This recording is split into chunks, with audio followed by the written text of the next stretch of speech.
Hello. Hello there. Welcome to another episode of Sacred Silliness. Silliness. We're in the same place! What? I'm able to look into her eyeballs right now and it's not through a screen. It's like No. her actual pupil. It's so much better. The rods and cones and nervous system and I can meat see sac all the and everything. nerves and the bones and the blood cells and the hairs and the dead skin and the boogers and the eye crusties and the all of it. Yeah. The smile wrinkles. Hi. Hi. What an adventure we've been on. Indeed. It's been a good one. We brought in the new year together as one. Literally. Yes. We merged souls on New Year's Eve. Certainly. It was incredible. Already merged. It was magical. Merged. Yeah. It's like we were insanely connected before, but we had several moments where our third eyes would touch and our souls just like became one with everything together. We became the third entity that is the universe you can experience through connecting with another soul and then realizing that it's the same soul and you're in the center of all of everything and you're also in it all and there is no center. It was lit. Highly recommend. Highly recommend, y'all. Hope you guys also had a meaningful New Year. You are. Huh? What?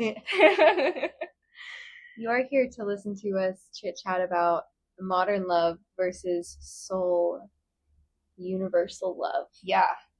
And also the combination of it all into a big soup of being in love with another being. Yes.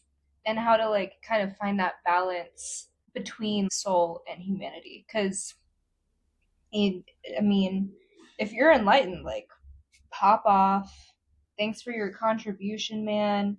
I mean, if you're enlightened and you're still here, that means that, you know, you're choosing to interact with this world and bless us with whatever insights you have to offer. But I would think it would be somewhat safe to assume that most people listening to this are not fully enlightened. Therefore, we got to find that balance with our human selves too. And it's about keeping your mindset partially in the void and partially in the sauce of the soup. The sauce of the soup. The sauce of the soup is your humanity. Yes. And being in the human heart versus the soul. I also think we can totally incorporate Ram Dass's talk on keeping your heart open in hell into this, because he does talk about the idea that everything is perfect is impersonal, because from the place of our human heart, we feel a lot of pain. That's where compassion comes from, understanding the suffering of those around us and understanding the beautiful things and the crunchy, scary, weird things that we witness in other beings and having an emotional reaction to those things versus being able to step out of the human heart and see all as perfect, whether that's negative or positive. I don't want to say good or bad, but things that are painful versus pleasurable. It's all perfect. Knowing that it's all unfolding just as it's supposed to, and that all karma is just karma burning. And it's a balance between like knowing that and trusting that there is divinity in all things, and suffering is grace in so many ways, and also coming to our humanity and doing our very best to alleviate suffering where we can in a wise way. You know, it's not really about like taking away opportunities for challenge. It's about using our wisdom of the void to integrate wisdom. I was trying to figure out to integrate that wisdom and impart it in a human way, and to help alleviate that suffering that can be alleviated, the unnecessary suffering. Yes, because there is just simply going to be suffering.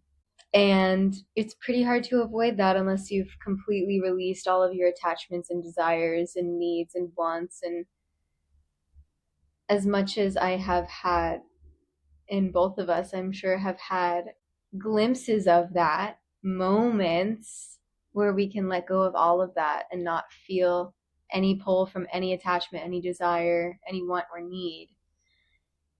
That moment doesn't last.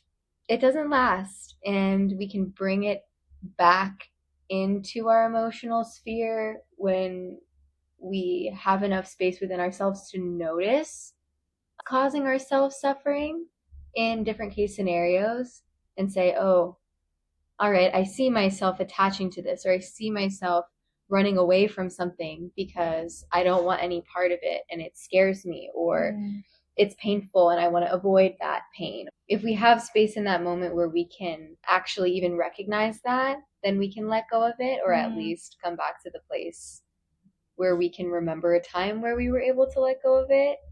Yeah.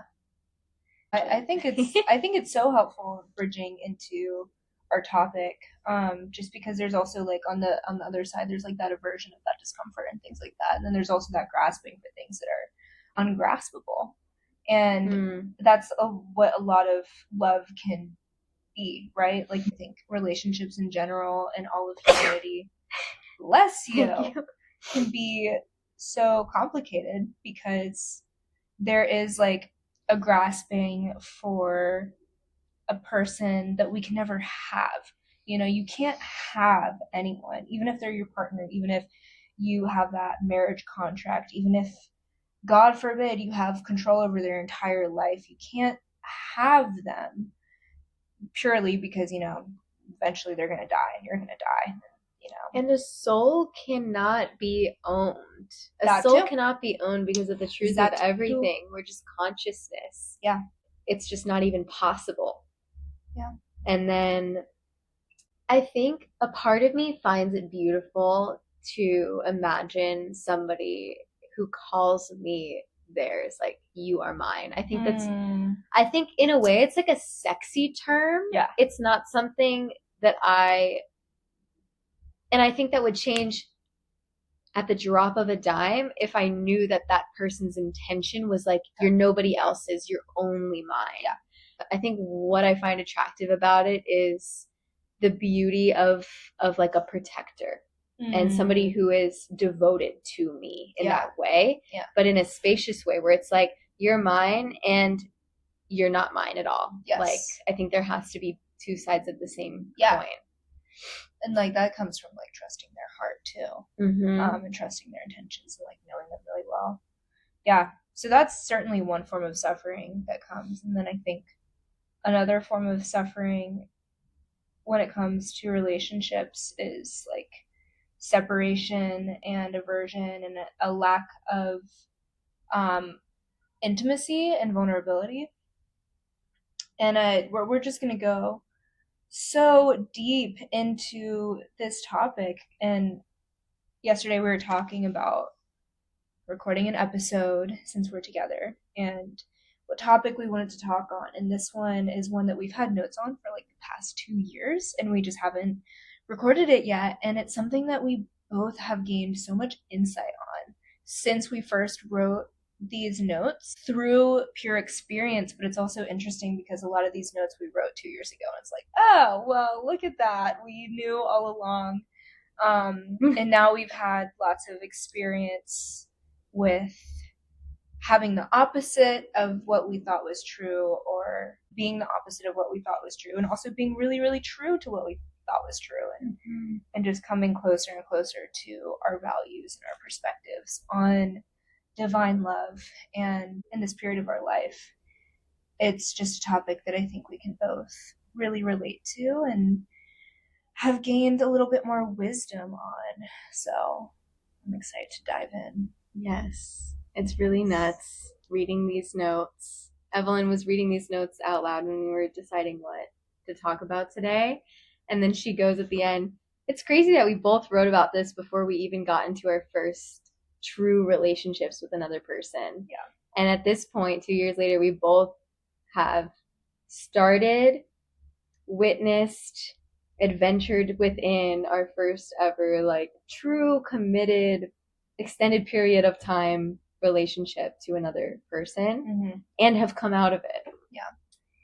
And wow, it's really one thing to know or to understand certain concepts, and then there's another thing to be in relation to another person and navigate those concepts in real time and communicate and learn if that person is actually meeting you where you're at, or if they appear to be a certain way and actually aren't, going as deep as you are. If you can never really know until you learn to communicate and understand their thought processes, their emotional patterns, their communication habits, their receptivity to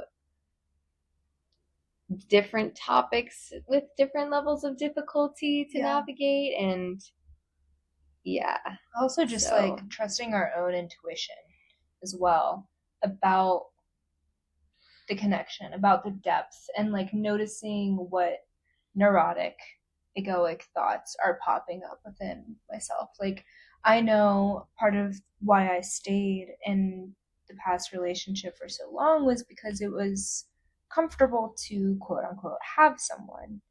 And I mean, there were so many reasons why I stayed. That's just one of them, and that's not the main reason why I stayed, but that certainly was a contributing factor to it, and one that was big enough to where I can say that that was relevant to my decisions of staying. It was bigly relevant. It was bigly relevant. And it's so important to be aware of that, and it's not wrong to have those experiences, even in divine love. Like, that will probably come up again. We are not fully enlightened, and so naturally we're just going to have those human little thoughts, but it's just important to be aware of them and to notice how much weight they have in how you're showing up. That's essential. So, what do we feel is real divine love versus society defined love, conditioned love? At the core of it all, conditioned societal modern love is, like I said earlier, somebody that you define as yours, your person, your partner, the person that you choose to build a life with. I think another thing that gets mixed up in modern love is lust. Somebody that you're physically attracted to, somebody that you can procreate with. There's this idea of it being like sexy and passionate and sparks flying. And yeah, you're coveting the person. You're like, this is my person, and if they do this and this and this and this, I'm no longer going to feel that love for them. Yeah, like they're dead to very me. Conditional. Yeah, conditional love. And that's not to say that many people in modern relationships experience conditional love, because I've met a lot of people who through their relationship learned to kind of enter a state of surrender, because the difference between perhaps a modern relationship and like a true divine love is the spaciousness that exists around that love, and how with unconditional love, as opposed to conditional, if that person doesn't show up in the best way, if that person doesn't honor certain physical realm rules that maybe you applied to the relationship, that still doesn't mean that your love is ever going to be shattered or changed or shut down. Your heart will shut down to that other being because they made a human mistake. And if you're only loving them on that surface human level,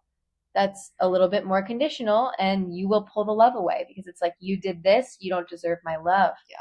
But let's say with our friendship, you decide that somebody else is a better friend for you in this moment, and you go off and you decide to call someone else your best friend, and you stop talking to me, I simply, I'd be heartbroken on one hand, and on the other, I could never shut my heart down from you, from loving you. And like, my love for you just runs so deep that you could kill my mom and I would hate you, but I would love you. Yeah.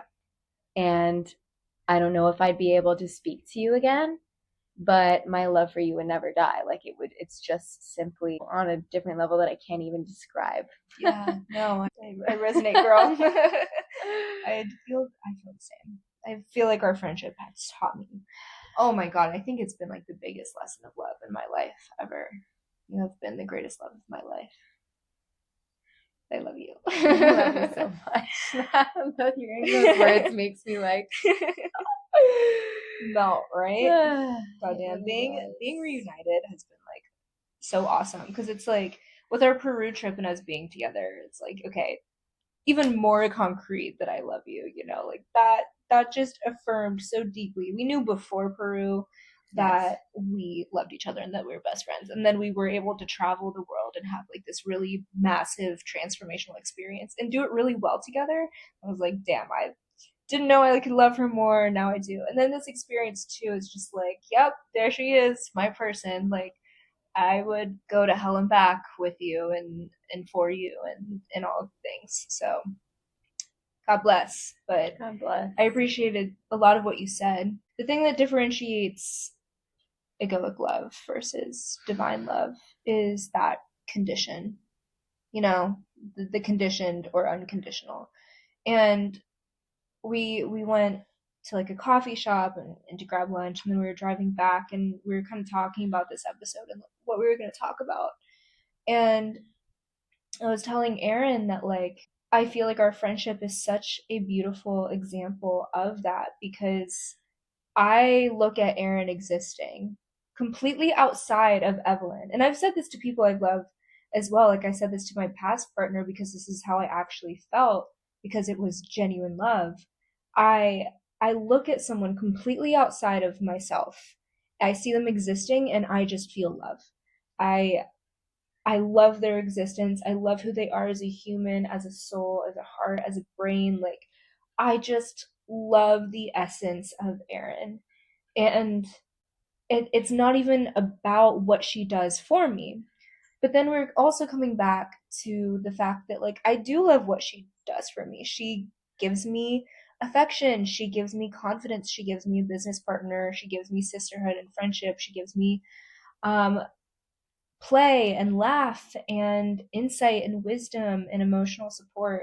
There's so many things that she does for me that like I do love, I do appreciate, and are a really big part of our friendship. But Aaron said like, I so get that, because if all of those things went away, like I would still love you. And that's when it comes to unconditional love, is like you could do anything and I still love you, you know? And that's the beautiful thing. And there's that conditional love where if the love that you have for another person is solely based on what they do for you, that love is not going to last. If anything, that's just greed and grasping and infatuation and lust, because you are basing it off of your own benefit, not off of their pure existence. Um, and I think it's just the conditioned versus unconditioned, and kind of just what I was describing about our friendship. That's how you find that balance. It's like, yes, they do something for me, but I also just love everything that they are, and that's that. And bam bam bam bam.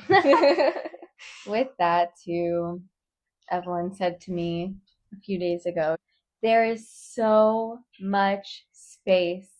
And at first, I'm not going to lie, the human part of me was like, what does that mean? What does that mean? What are the rules? What are the boundaries? What is, like, I was just like grasping for some understanding and like literal set of like laws and outlines of like, what does space mean? What does spaciousness mean? What does freedom mean? Yeah.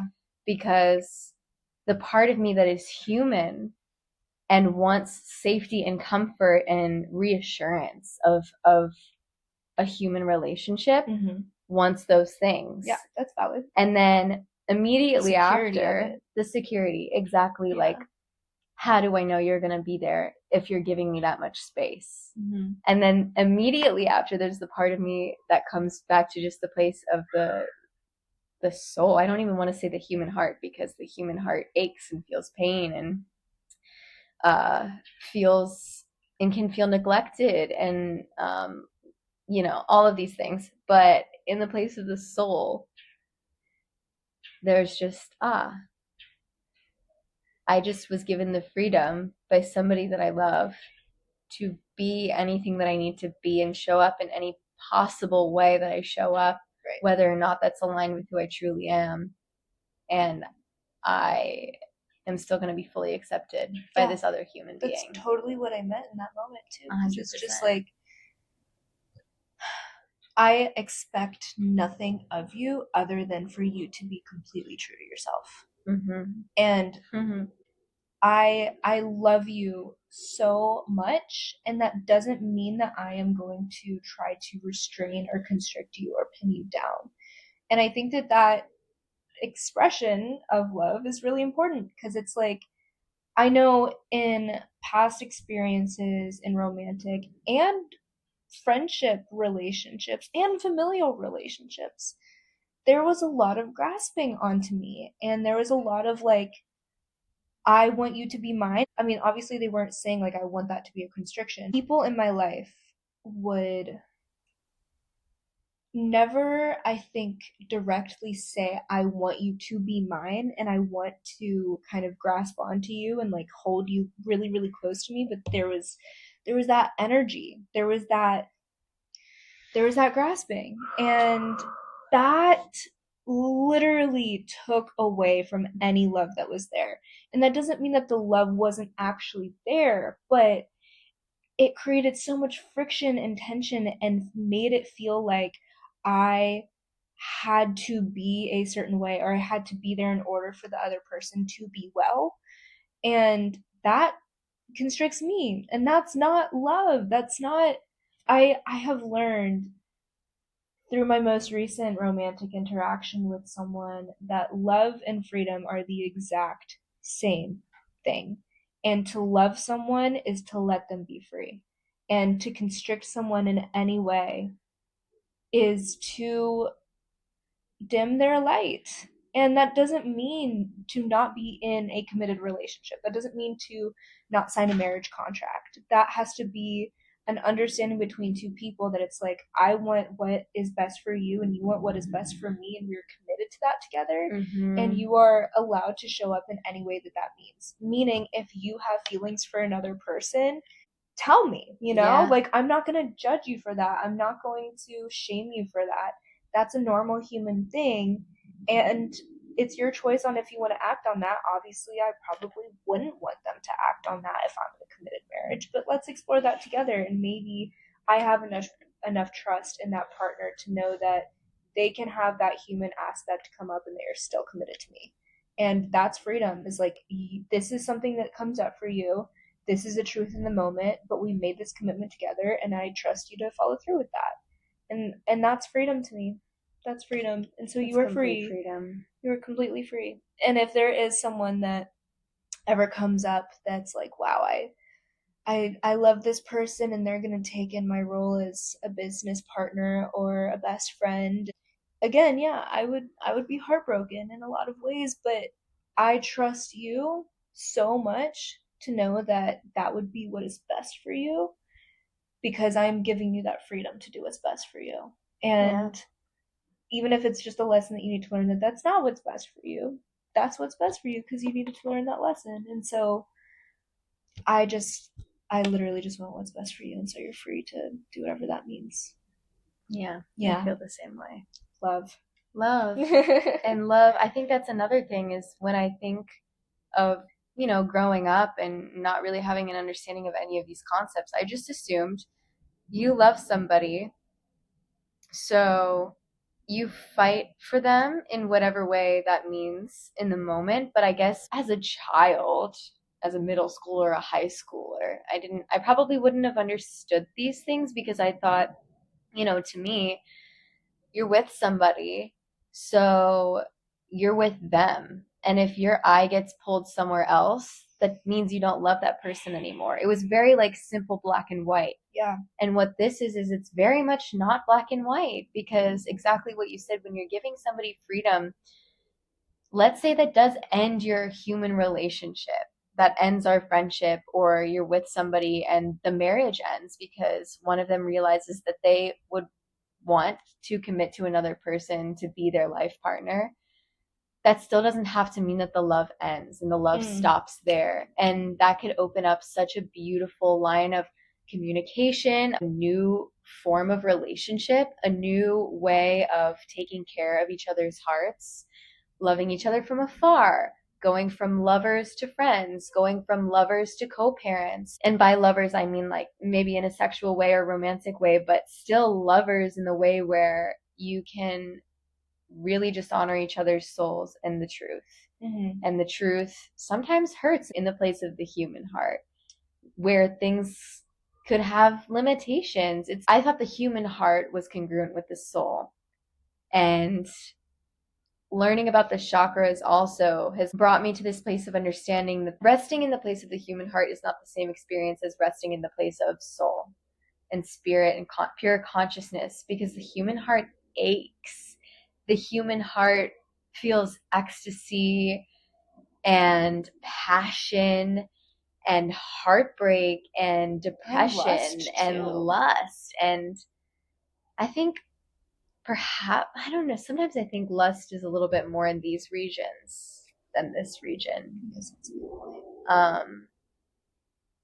This is the connection to the divine. This is the connection to the ground. This meaning she's pointing to her crown. My she's pointing to her root. My root. So it's base human mammal desire, connection to everything, neutrality, no good or bad, perfection in all of it. And then this is emotion.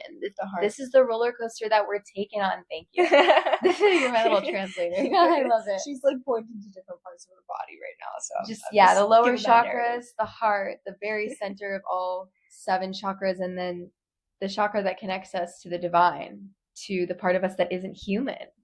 Because humanity is limited and unlimited, but in human language, humanity is connected to persona and emotion and ego and mind and physical action we take in the world. Humanity is connected to divinity because it's within our humanity. But there is a difference when we come to the place of the heart versus coming to the place of complete neutrality and freedom and understanding that no matter how awful it looks in the physical plane, suffering, starvation, rape, war, cheating, like whatever it is, it's all awful, and it's also all perfect. And it's just the simple fact that that is what's unfolding, and it's chaotic and miserable and divine. Yeah, that was, I think, one of the biggest lessons I've ever learned, was realizing that love itself is not God. Love is the bridge between God and humanity. And I think that is the perfect place to come to and to rest, because that crown, that complete neutrality, that equanimity, the knowing that it's all perfect, the trust in it all, seeing suffering as grace and seeing bliss as a form of suffering as well.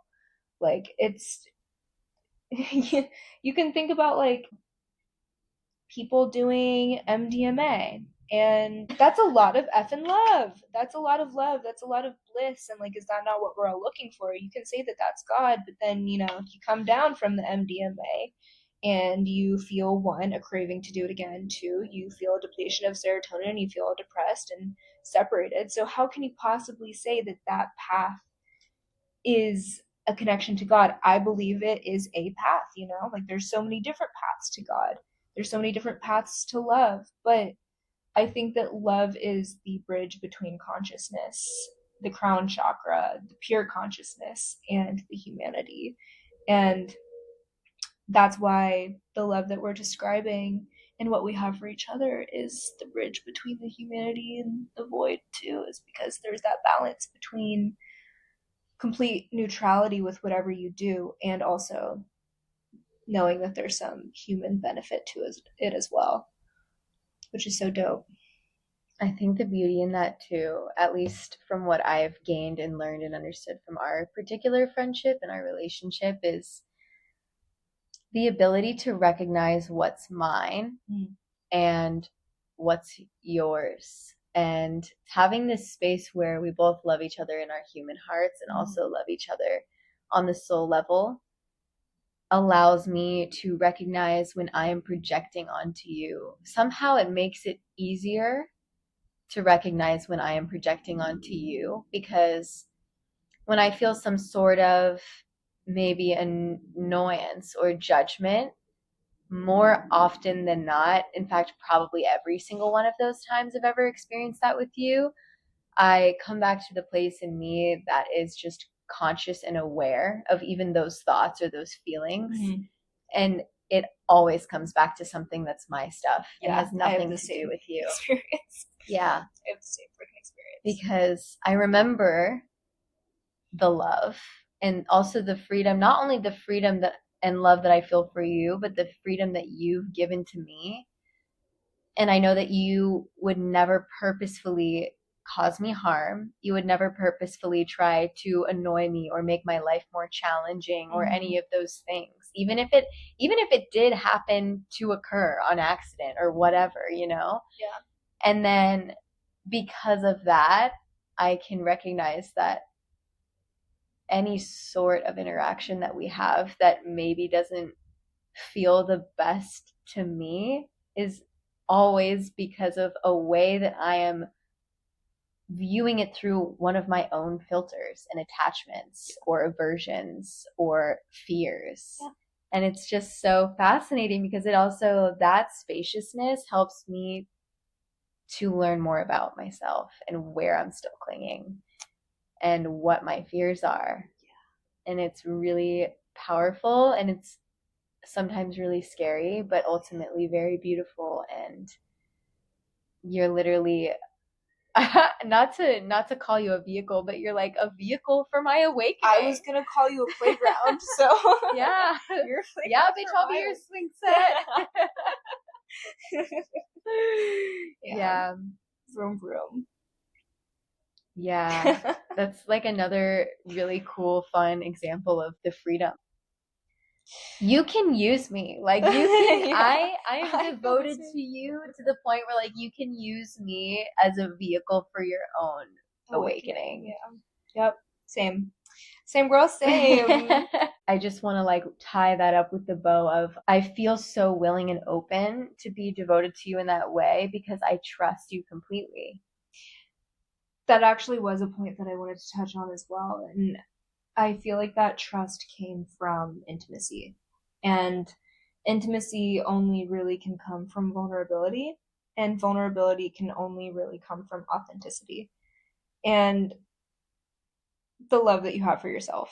And gosh, there's that one Alan Watts video that we were talking about that was saying, it was talking about what happens when two awakened souls meet. And watching it was fascinating because there were a lot of things that was like, yes, I totally relate to this. And other parts it was like, I have work to do. But a lot of the message behind that was recognizing that you don't need another person. You don't need them. I don't need Aaron. In a lot of ways I do. But I would be fine without you. And it would break my heart. I don't want that at all. At all. But I don't need you. And you don't need me. No. And ultimately no. I ultimately no. And I think that because we have that deep home within ourselves, I think we have some work to do. Certainly. It's really, there is a level of attachment that I certainly still have to. Yeah, at the soul level, I know that that's the truth. Yeah. I have no resentment towards the part of myself that still feels very attached to you. And on the human part of me that is just like, that when I had a really intense experience not that long ago, and the only like I needed her. I felt that I needed you in that moment. And I always say, you know, it's okay if you can't show up for me because I know that you're there. I do know that you're there no matter if I can see you in person or if I can't even speak to you on the phone, then I just know that your existence is enough. However, that was a moment that I experienced where I literally, I think I called you like 10 times. I called you until you picked up. I don't remember that. Well, maybe I just let the phone ring for a while, but I feel like I did call you at least a couple of times, and I was like literally praying to God that was you this would that pick up time that in the airport. Yeah. I needed her, and I just needed some like sense of grounding. I just felt that I couldn't give it to myself in that moment, and that's valid. Yeah, oh my God, that's so valid. And of we course, shouldn't have to do anything alone. We shouldn't have to do anything alone, that's and the balance of it too. I would love to have been able to give myself that comfort, but I was in a really shaky, really scary place. I felt so much fear. And the only possible thing in that moment that I knew would bring me comfort is you. And it's me. It's me. And goddamn was I right. I called this girl and she just said everything I could have possibly needed to hear in that moment that I didn't even know I needed to hear. It was ridiculous how perfectly she showed up for really me. in tune, bro. Oh my God. We're just very aligned. We worked so similarly that I somehow intuitively knew what I needed to say.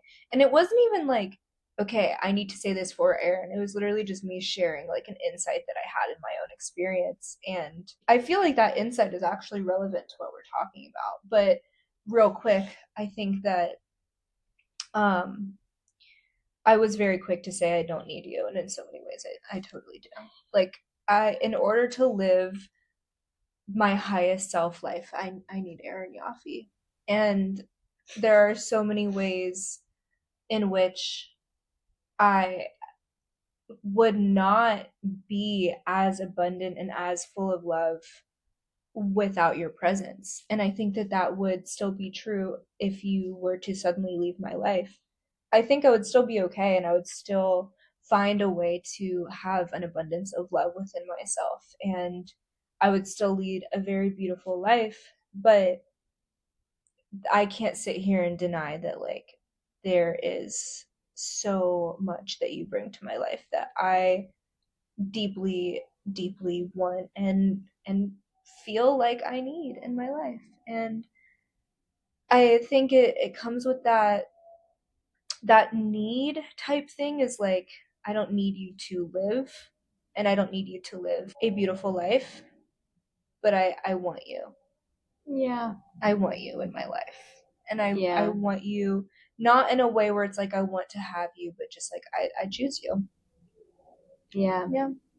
I choose you. I like that. Yeah. That's the beautiful thing. It's like I don't need you, but I want you. I want you a lot in my life. I choose you. The insight that I offered to her, and I think can kind of help more with that perspective of like not needing other people. She had this experience, and I had this insight like a week or two before, and it was just something I was experiencing a lot of, where I realized I feel like I knew this, but then it like really clicked within me that we are all the same being, and you and I are the same exact soul, and every single thing that I see and interact with is just me. And I was kind of grappling with the sense of loneliness because I was like, oh, like nothing is actually new. There's no other being out there because it's all just me. And she was kind of sitting in that discomfort, but I think you were trying to explain it, and I kind of just shared my insight. You were like, dude, that's it right there. Like, you get it, you get it. And I couldn't even explain it in the moment. Yeah, she literally just knew. Yeah. And it's cool because you can apply that to our topic, because I think when I feel the most love for another person is when I see myself the most. Not necessarily in the sense that I see Evelyn, but I see the sacred I. I see the divine I see the being within me that is pure consciousness. And the part that I resonate with so much that just feels so loving. Like I look at all of these incredible, beautiful friends in my life, and like I love so much the surface level versions of them that are how they interact with the world. But what brings us together the most intimate, deep, sacred, profound way that I've ever experienced in my entire life is that we are all beings who are seeking that connection to pure consciousness. And so when I come to my deepest sense of love, it is when I am able to see that pure consciousness the most in another person and see myself, meaning not Evelyn, see myself as in the reflection of light. Yeah, the reflection of light. And I think when you do the practice and you come more to that place of light within yourself, that's when you don't need other people to be connected with that light, but it just naturally comes where you meet more people that are, you just attract the light too, and you come more and more and more to love.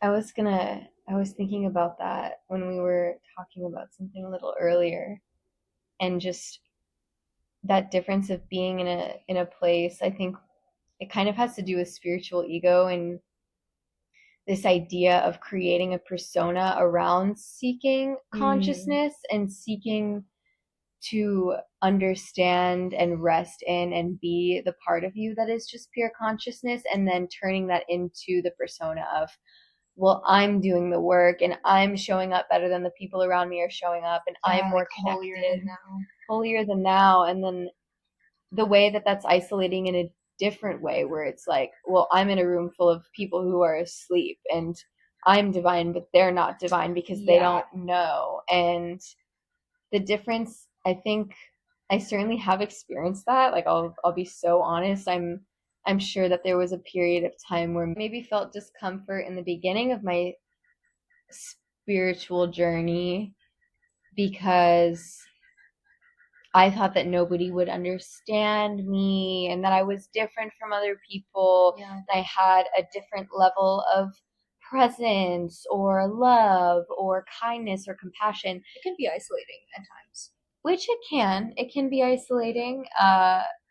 And like I just saw something about being in a crowd as somebody who's deepening their own practice can be really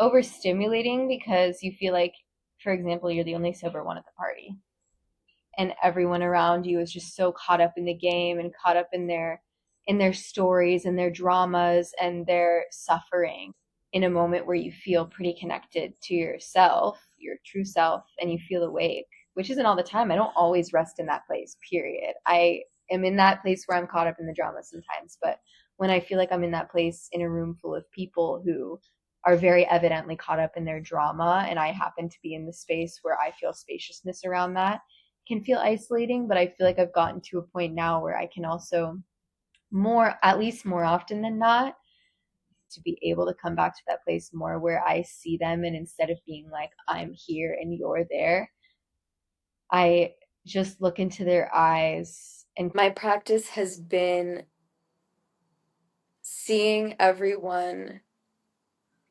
as the light. Literally, the practice has been trying to embody Namaste. And I even catch myself saying trying to, because the reality is that I'm either going to be able to rest in that place or I'm not. And whether or not I try is actually not going to necessarily make a difference, other than the intention that I have in interacting with the people around me. What if it's more so remembering to embody Namaste? Mm. Just remembering who you really are and what's actually happening. That. And also, because when I had that experience that I had to call Evelyn in the airport about, what I essentially experienced, and you also said the same thing, was seeing everything from the place of it's just all the same in different physical forms. Mm-hmm. It's all God and drag. Everything is God and drag. Yeah. And remembering to come back to that place of, oh yes, there is no separation. There is no difference between you and I. There is no polarity, because at the core we are all the same. And there are a lot of things circumstantially, physically, mentally, and emotionally that come across as incredibly different. And it can be hard to remember that we are the same because of those things. And so when I find myself literally getting caught in the drama of, I'm the only awake person in this room, if I'm able to catch myself in that thought pattern, what I try my best to come back to and remember, if I can, is that's just a story I'm telling myself. That's just literally the story. And because of that, I'm exactly like everyone else that I'm perceiving to be different from. I'm getting caught up in a story just like everyone else. It's just a different story identified with spiritual growth and spiritual identity. It's another identity, being on a spiritual path. And I can't think my way out of it. I can remember the truth, but there's a difference between knowing and feeling it and really having the experience of unity. I can sit here and say that I know that we're the same, but even right now in this moment, I'm like, I know that we're the same, and I know that you're just pure consciousness. I know I'm pure consciousness, but I also feel pretty close to Aaron right now. And that's cool too. And I think another really cool part of this practice is not shooting on myself when it comes to being Aaron. And not thinking I should be in the place of spirit and I shouldn't try to be Aaron and be in the persona of Aaron and interact with the world from the place of Aaron, because this is just where I am right now. Yeah. This is just where I am. And here we are. I love that you're saying this right now, Erin. I really love that you're saying this, because I think the way we love ourselves is the way that we love others, right? And if you are constantly looking at yourself and putting this pressure on yourself for being holy, that's conditional love. And that's one of the things that I'm grappling with right now, is like this pressure on myself to be holy. And when I don't feel holy, when I'm not doing the practice, when I'm not doing the meditation and the breath work and the yoga and the being of loving awareness, then I'm like, piece of shit, It's like, no, what if I just fucking am? Sorry. One of my I'm sorry to myself more than anything, because one of my resolutions is to stop cursing as much. But what if I just am? What if I just am and that's enough? And what if I just love myself for being just that? And then you look around and you're like, oh wow, you just are. And I love you. And you come to a place of love. And you see that which is you in them. And you come to that human heart more, because you have that compassion for wherever they are in their journey. And you also come to that equanimity in the crown, because you're also just like, well, this is all just perfect just as it is, and I just love you for that. And it's just complete love. And there's nothing that we need to achieve. There's no place to get to. Yeah. It's all right now. That's another thing, is there is no final destination. There is no, now that I've gotten here, it's all okay, because that's just not true. It's not even enlightenment to me is like, that's the final destination, because how could I possibly say that when all we ever have is right now? And if we can't be content, santosha, if we're not experiencing santosha, which is a Sanskrit word in yoga that is literally just means contentment and the ability to feel the complete divinity of right now in all of its flaws and all of its beauty and all of its pain, suffering, chaos, then there's nothing. This is it. And that comes with the complete love and space to show up as is and have that unconditional love and not needing anything. And so then you just exist and then everything's awesome. Or not awesome, and that's awesome too. Yeah. It feels good to go on the journey from navigating what is interpersonal love to what is the love that is just unity. Because at the same time that we were talking about that the whole time, that there's the interpersonal love that happens between two personas, two personalities, two sets of identities, versus interpersonal love where both beings understand that there is more to each of them than just their persona and their circumstances and their cultures and their physical appearance. And that love is also the same exact love that one can experience with themselves, because if at the core we are all pure consciousness, and I say if because, technically this is all a theory. True. And, it's I'm not going to say a religious belief because it's not religious, but it is a spiritual theory that we are all consciousness, and there's many different forms of this theory in different cultures and different philosophies. It's a philosophy, like, there's yoga, there's tantra, there's Samkhya philosophy, there's Buddhism, and all of these things do talk about consciousness in just in different ways. So I just wanted to kind of add that asterisk in there, that if we are all pure consciousness, then that unconditional soul level love that we experience with another physical being is the same exact love that we can and will be able to experience with ourselves if we can have that experience with another being. Yeah.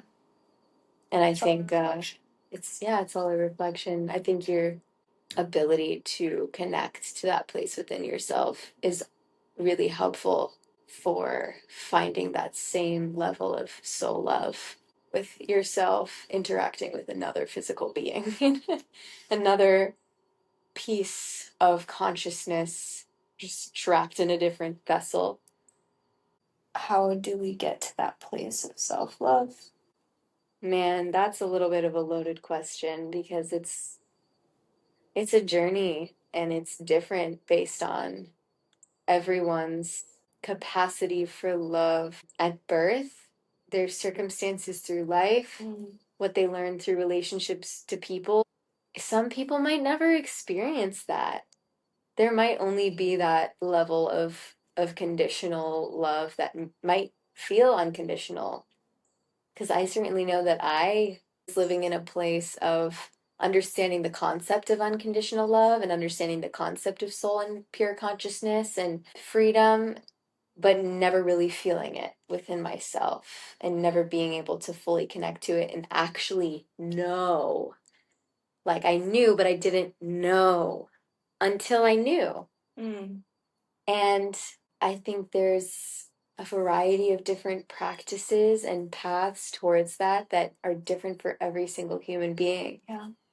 And it doesn't have to be through yoga, and it doesn't have to be through religion, and it doesn't have to be through even relationships to other people. I think everybody just simply has a different path and a different way of connecting to source. Some ways are not going to work for others. Just like certain meditation techniques aren't going to work for particular kinds of people. And there are really an infinite amount of methods of connecting to oneself, to God, to the universe, to unconditional love. And I think it certainly requires more mindfulness, to like be aware of the ways in which you are loving yourself conditionally and unconditionally. And I think that you are hitting the nail on the head there by saying that it is a unique path for each individual and there is no one size fits all guide in how to find that. But it's something that we can only do truly through, I think, being more aware of our thoughts and our actions, of judgment and love. And it's not necessarily something you can force, but it's something that you can foster slowly but surely. And I think that that's only something that we can figure out for ourselves. Yeah, I wish that I could sit here and say, all right, guys, this is how you love yourself more. But that's something that you can only figure out in your own heart. And I think if I were to give any general advice that encompasses the idea that it is your own path, it's literally to just follow what makes you feel so alive and practicing trust in that. Mm-hmm. And the more you can learn to trust yourself, your instincts, your intuition, whether or not it mentally or logically makes sense to you, I think that will lead you to the path of more self-love and more love and compassion for others. Because if you can learn to trust yourself, you can also learn to love yourself for your shortcomings and for understanding moments in which you betrayed your own trust, and then learning to look back on that and truly just come from a place of forgiveness and understanding of that wasn't me, and I really messed up, and I really harmed myself because of this, and I recognize the part of me that is human and that did this to impress someone or did this because I thought it was the right thing to do, and I came from a mental place rather than the place in my heart or the place in my more astral spiritual sense of knowing, uh or gut, maybe even you could say. But yeah, developing a sense of trust and curiosity is 100% one of the ways in which you are going to find your path towards that. Yeah. I think focusing on things that make you feel alive in a sustainable way too, because I think just I try to be cognizant of like the parts of me that are like, well, I feel really alive when I eat chocolate cake. Yeah, and it's not that I should do that more. Honestly, that would probably feel harmful at times to me if I did that a lot and make me probably feel less love. But it's something that you leave feeling alive in a way that you feel reminded of why you're on Earth and why you are alive. And you're like, ah, yes, like this is what makes my heart feel more open, what it makes me feel more inspired. That does bring me to my next point. I think in modern relationships, we certainly have more freedom in who we choose than in the past. And having a person in your life who is a source of inspiration, I think, is extremely important. I decide who is in my life in a close capacity based off of how I feel leaving that person.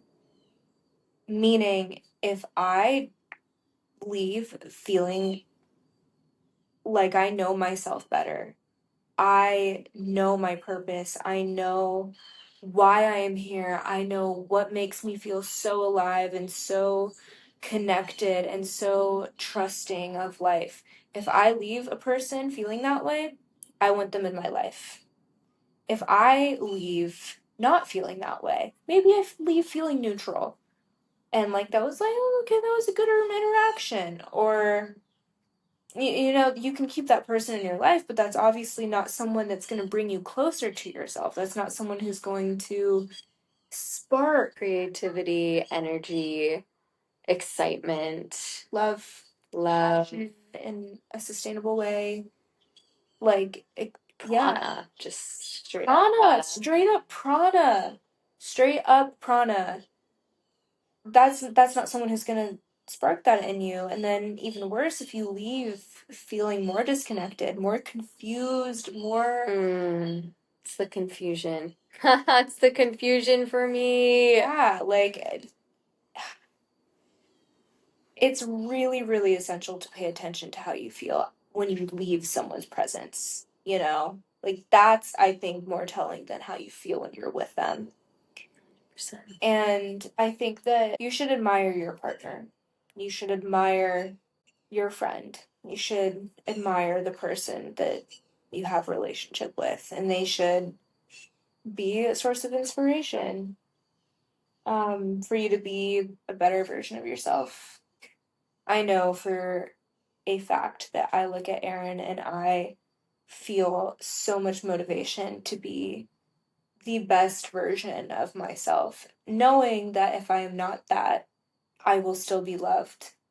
But it's just one of the best propellers of coming to my heart and everything that I want to be in this world. And I know with other relationships too, I feel that way. I feel so inspired to be a better version of myself. A part of that too is having the sense of discernment between somebody who leaves you feeling inspired and somebody who makes you feel safe and comfortable, because the person who inspires you can also just as equally make you feel safe and comfortable. This is something that I really, over the past couple of years, have had to put my foot down and really learn to get a little bit sharper in recognizing when whether I'm with friends who are just feeding and nurturing old habits and old ways of being, which I don't align with anymore and don't feel good anymore and don't feel like the person that I am becoming. Because I don't want to say don't feel like me, because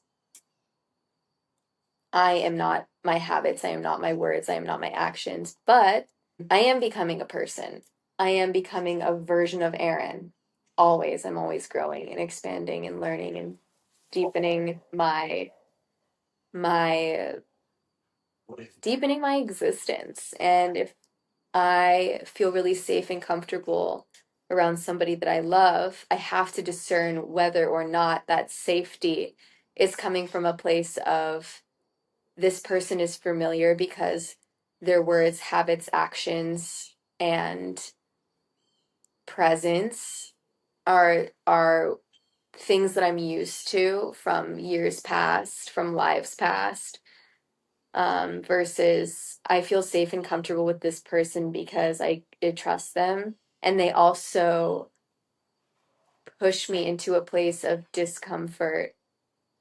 Discomfort meaning they inspire me and encourage me to do things that I've never done before and enter into spaces that I'm not used to, but that challenge me to grow and expand. And they are a vehicle for my awakening, for my expansion, and for me to practice being a human in a higher vibrational manner than the ways in which I have been used to prior. And yeah. You are definitely somebody who does that for me. The discernment comes for me sometimes. It's really beautiful. It's going to sound kind of weird, I think, but when I have judgments that initially in the mind are like directed towards you, like a judgment about you, it always is about something that you do or say that makes me uncomfortable, because I feel like you're really embodying something that I really look up to, and I don't feel that capability or capacity yet within myself, but it's something I really want for myself. And the judgment isn't like, oh, she's a freaking weirdo, or why is she acting that way or speaking that way, but it's more like I'm uncomfortable because I'm trying to expand my capacity for love and compassion, and I am inspired by the way that you show up in so many ways, because I just feel that drive and desire to be embodied more in ways that I witness you being embodied. And I think I experience a little bit of discomfort because it's literally just being in that place of where I am versus where I want to be, and seeing the way that you show up as an example of where I want to be, and knowing full well that I'm not necessarily there yet. Maybe at times, but I know that that's not a consistent thing that I'm able to provide. And yeah, yeah. I hope that made sense. It made complete sense to me. And I think it is so beautiful in so many ways because, like, I experienced that with you too. There's so many things about you that I look up to that I feel I have a lot of work to do, and I see you as someone who is more developed in specific areas. And I also, I don't ever really have judgments towards you. It's more so judgments towards myself. Exactly. And it's just like, oh man, like she's so good. Like I wish I was. It's literally that. It's literally that. But like, how I look at you and what you do, and I'm like, okay, how can I learn from this? Mm-hmm. You know, and kind of just like taking notes of like, oh, I like the way she did that. Like, and it's hard, it's painful, it's uncomfortable. But like, I had this project with a fellow social worker of mine in my cohort. It was like a mock session type thing, and she shows up amazingly in class. She's just very good with her words. She's very compassionate. She's very educated, and she's just a phenomenal social worker. So I specifically chose her. I like went up to her and asked her if she had a partner yet because I wanted her to be my partner because I thought she was better than me. And I told her that, and she says, my mom always said, if you're the smartest person in the room, you're in the wrong room. And I surround myself with people that I perceive in many ways to be better than me because I want to be better, and I am constantly inspired by the people that are quote unquote better than me. And at the same time, I know that I have a lot to offer. Yeah. And they wouldn't be in my life too if I didn't have anything to offer as well. I do believe that. And I meaning that like I just know I bring a lot to the table as well. But that questioning still comes up in so many ways. Even this past week together, like I'd be like, oh my God, I feel unworthy of this love. I feel incapable. I feel not like a being of love, or loving awareness, and I feel like I have selfish parts of me, or I'm not being considered enough, and there's blah blah blah and blah blah blah, and yeah, those thoughts come up, those feelings come up, but God, I just trust you. I just trust you. It's just surrendering to that and being like, well, that's a thought, but that doesn't define my worth and doesn't define your worth, and we just constantly inspire each other all the freaking time. It's sexy AF. It is sexy AF. There ain't nothing sexier. There ain't nothing sexier than a couple of girls inspiring each other to be better people. I don't know. Kisses. Kisses. My song recommendation for this episode is When You're Smiling and Astride Me by Father John Misty. Brilliant song. One of my favorite ones. It's not my favorite of all time ever. Actually, I think it's equal with my other favorite. I think it just truly, truly encapsulates what divine love is. And I like even just the title, When You're Smiling and Astride Me. When I imagine that, it feels like equal, you know, like you are next to me, we are holding hands, and I get to witness you in life, living, smiling, and you're astride me, you're doing this thing with me. That's how I feel about you, Erin. When you're smiling and astride me, oh my God. Oh my goodness gracious me. Nothing else beats that, frankly. And I think my favorite line ever, I'm totally gonna get this tattooed on my body at one point. It's the last two lines. It says, that's how you live free, truly see and be seen. And that's just so raw, you know, like to truly see someone and everything that they are, flaws, traumas, passions, excitements, fantasies, fears, hopes, dreams, and then allow someone to see the same in yourself. And you just truly see them, and you're truly seen too, and you just sit in that. That's freedom. And that's terrifying. Love. Oh, it's so terrifying. It's so terrifying, and also so. I want to run away as fast as I can and run towards it as fast as I can at the same time, and just melt and surrender into it, and also clench and it's like, oh man, it's such an equal urge to want to do both, and it's the part of me that is just the ego and trying to protect the parts of me that I don't think are beautiful or sexy or cool or intelligent or aligned with my highest self, but they are. And it's recognizing that it's all perfect. And we are just really fucking lucky, man. Literally and the luckiest. My New Year's resolution is not to stop cursing, so I'm just gonna say it. But we're really fucking lucky, because I feel, God, it is just so freeing to meet somebody who looks at you the way that Evelyn looks at me, man. I hope all of you get this experience at least once in your life. Holy shit balls. It's I know, I'm literally sitting there looking at you and being like, I feel like I could see every ugly, disgusting part of you and still just so love you so much. Like, it's literally like this single limit. There's no limit. There's no limit. I just fucking love you, dude. uh, I love you, and we love you. We love you. And we're a happy family with a great big hug and a kiss from me to you. Sacred silliness is true.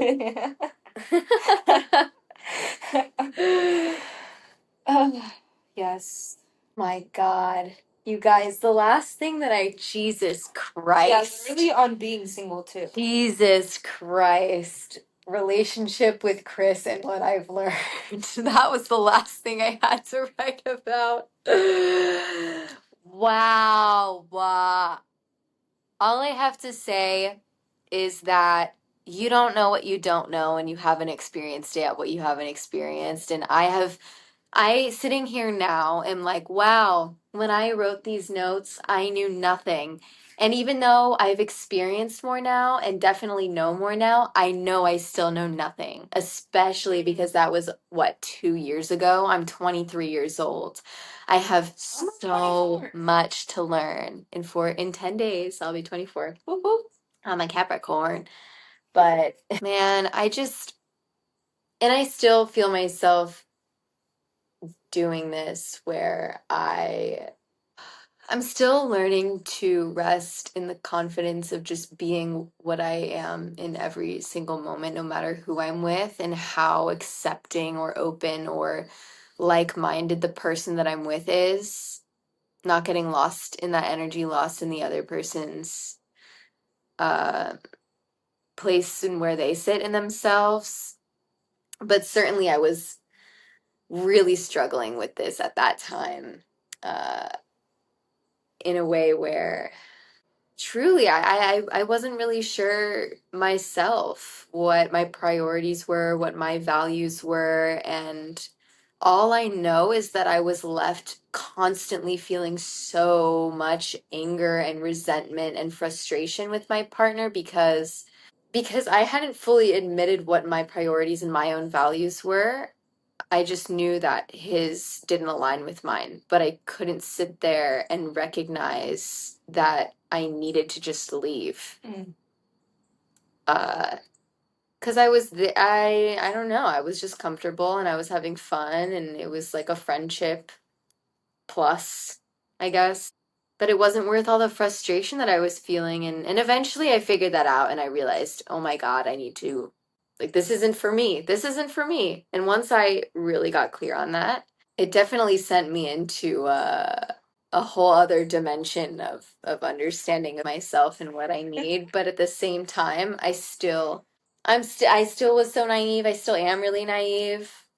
in a lot of ways. And I give myself a lot of credit for the growth that I've done. And I definitely feel so much closer every single day to truth and to just a full acceptance of wherever I am. Yeah. Dude. But yeah. And both of those relationships, the end included taking acid and crying to me. Yep. That'll do it, y'all.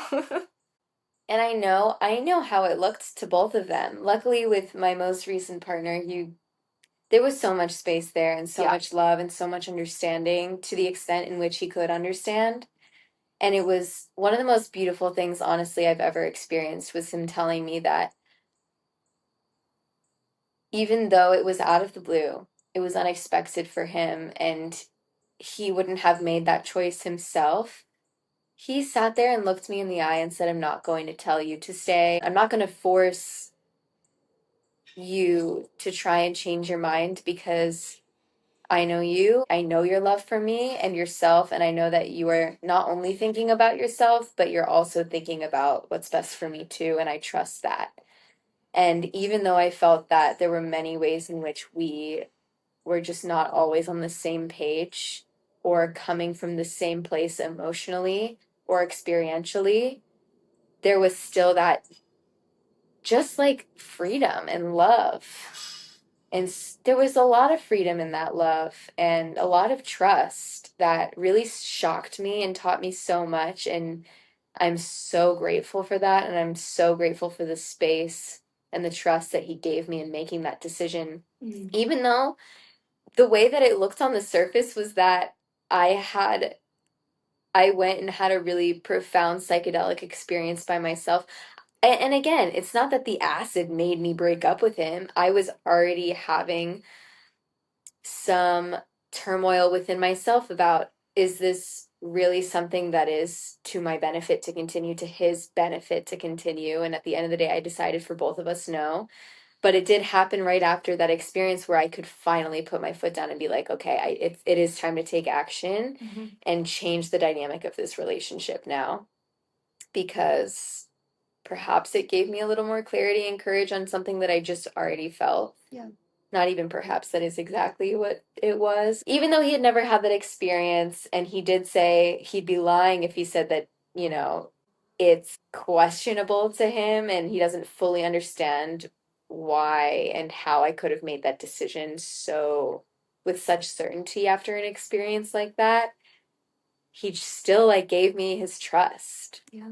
And there wasn't any judgment of, wow, this woman that I love just did acid and then broke up with me, like she's crazy. Because that does sound crazy. Like when I say it out loud, I'm like, yeah, if I didn't understand that experience, I might think somebody was freaking crazy and I might be pissed at them. Yep.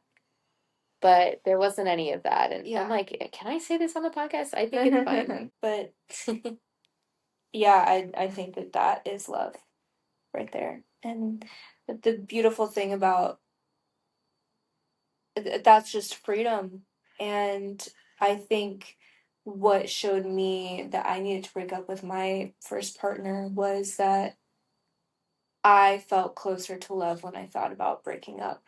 And I felt more able to love her and love myself when I came into my heart knowing that ending it was the loving thing to do. And I think his freedom for you is complete love. And the beautiful thing too is that once you love someone in a freeing way, in a way that's like, I see you, it's not conditional, that love will occur for the rest of eternity. I will always, always love my first partner. I will always love so many beautiful people in this world, even if slash though they hurt me. Like, it is completely unconditional. And that love that you had with him is eternal because you guys were in it enough to have that true love, or at least an element of that. And that can be painful that it ends because it's like, man, I love this person. What does that mean? Like, I have love for them, but that doesn't mean that you should stay. Love sometimes is not enough to stay. And that's where you bring in that humanity and know what you're looking for. And yeah, I think we could have a whole episode on relationships. 100%. That would be fun. Because this again brings me back to people are going to treat you in the ways in which they're capable of showing up, not in the ways in which you deserve. And even with him, there were ways that he didn't show up for me in the way that I would have been able to show up for him and would want to show up for him. And that right there was it was beautiful because I got to learn, where do I put my foot down? You know, like, what things could I let slide and what things are just a no-brainer? Like, this is a no-brainer for me, and I don't want to be with somebody who can't show up for me in that way. It doesn't mean that they wouldn't want to, and if they could, they would. If he could, he would, and I know that for a fact, especially now. But, you know, like, although I loved him and I didn't question his love for me, I questioned, like,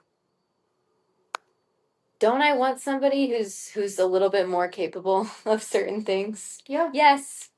Is that a more surface level thing? Yeah.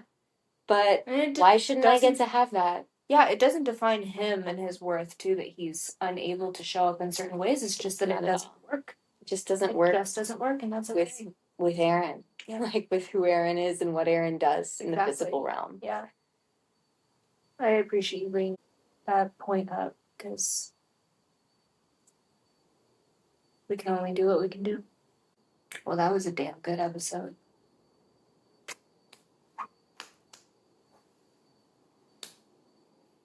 And now we're going to eat P.F. Chang's. Yes, we are. And get vegan ice cream with a lovely, lovely, lovely human. Shout out Sham. Shout out Shami Sham. Shami. I'll never forget the first time eye gazing with him at Krishna lunch. Ugh. And him giving me one of the most, like, present, deep, wonderful, all-encompassing hugs I'd ever experienced at that point in my life. And I literally, wow, I just immediately fell in love. Like, who is this? Who is this? Why are they looking into my soul? I'm scared. I remember feeling so much fear. Wow. Yeah. There's a lot of life behind those eyeballs. There's a lot of love behind those eyeballs. So much love. Oh my god. Unmatched.